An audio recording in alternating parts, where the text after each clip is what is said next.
আমরা একটু আগে আমাদের গ্রেড কিচেনের গ্রুপে বলছে মুভ করার জন্য, তো আমরা খবর পাই মুভ করছে, আমাদেরকে তখন ঢুকতে দিচ্ছে। আমাদের একজন ভলান্টিয়ার ঢুকছে, আমাদের আরো ভলান্টিয়ার মুভ করতে।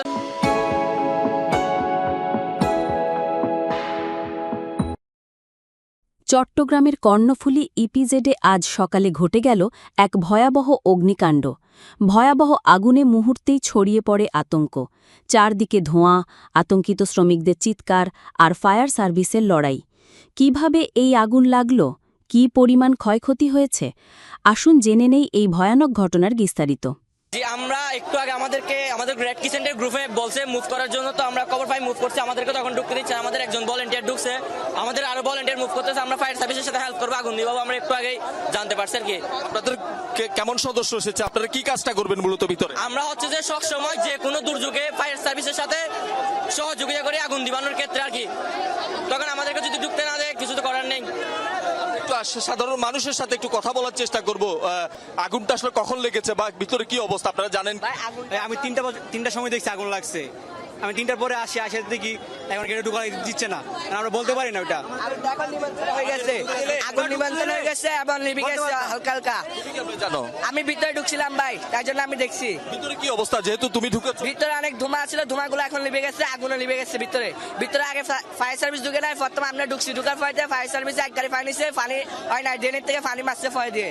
এখন আগুন অনেক নিমন্ত্রণ আসছে, লিভে গেছে অনেক। যে কারখানাতে আগুন লেগেছে সেখানে কি তৈরি হতো? ওইখানে ফোম তৈরি করতো, ফোম আর ডাস্টের থেকে আগুন লাগিয়েছে। ওইখানে এসির জাতীয় জিনিস আছিল, ওইখান থেকে আগুন লাগছে। কিসের থেকে আগুন লাগছে? এসির জাতীয় জিনিস আছিল আর ফোম আছিল। হ্যাঁ, এসিড। কি বিস্ফোরণ হয়েছে? অনেকগুলো আছে, ডাম বরাবর আছিল ওইগুলো। ওইখান থেকে অনেকগুলো ডাম সরাইছে, অনেকগুলো ডামের থেকে আগুন লিভাইছে। এখন কি আগুন নিভে গেছে? হ্যাঁ, অনেক লিভে গেছে আগুন, নিয়ন্ত্রণ আছে। আর ভিতরে ঢুকছে কে? আচ্ছা ভাই, ভিতরে তো সকাল আনুমানিক 9:45। কর্ণফুলী ইপিজেডের একটি গার্মেন্টস কারখানার ভেতর থেকে প্রথমে ছোট একটি বিস্ফোরণের শব্দ আসে। তারপরই ধোঁয়া ও আগুন দেখা যায় একটি ইউনিট থেকে। প্রাথমিকভাবে ধারণা করা হচ্ছে শর্ট সার্কিট থেকে আগুনের সূত্রপাত। দ্রুতই আগুন পাশের ইউনিট ও গুডাউনে ছড়িয়ে পড়ে। অনেক শ্রমিক প্রাণ ভয়ে দৌড়ে বাইরে বেরিয়ে আসে, কিন্তু কিছু শ্রমিক তখনও ভেতরে আটকে ছিল বলে জানা যায়। আতঙ্ক আর চিৎকারে মুহূর্তেই এলাকা রূপ নেয় এক যুদ্ধক্ষেত্রে। ফায়ার সার্ভিসের প্রথম ইউনিট ঘটনাস্থলে পৌঁছায় মাত্র 15 মিনিটের মধ্যে।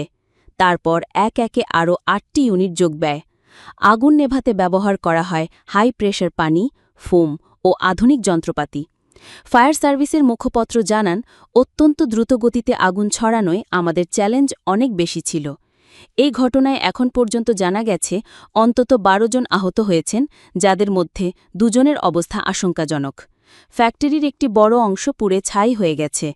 এখনও পুরো ক্ষয়ক্ষতির হিসাব দেওয়া সম্ভব হয়নি। একজন শ্রমিক বলেন, আমরা হঠাৎ বিকট শব্দ শুনি, তারপর দেখি আগুন চারিদিকে, কেউ কাঁদছে, কেউ দৌড়াচ্ছে। আমি একটা জানালা ভেঙে বাইরে বের হই।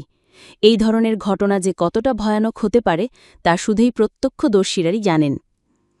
ঘটনার পরপরই ইপিজেড কর্তৃপক্ষ ও পুলিশ ঘটনাস্থলে আসে। আগুন নিয়ন্ত্রণে আনার পর একটি তদন্ত কমিটি গঠন করা হয়েছে। তাদের কাজ আগুন লাগার প্রকৃত কারণ বের করা এবং ভবিষ্যতে এমন দুর্ঘটনা ঠেকানোর ব্যবস্থা নেওয়া। প্রতিদিন হাজার হাজার শ্রমিক কাজ করে এমন সব ইন্ডাস্ট্রিতে যেখানে নিরাপত্তা থাকা উচিত সবার আগে, কিন্তু বারবার এমন অগ্নিকাণ্ডের ঘটনা আমাদের চোখ আঙুল দিয়ে দেখায় আমরা এখনও কতটা অসচেতন। আপনি কি মনে করেন ইপিজেডগুলোতে নিরাপত্তা ব্যবস্থা যথেষ্ট? আপনার মতামত জানান কমেন্টে। ভিডিওটি শেয়ার করুন যেন সবাই সচেতন হয় এবং সাবস্ক্রাইব করুন সার্চ টাইম 24 চ্যানেল।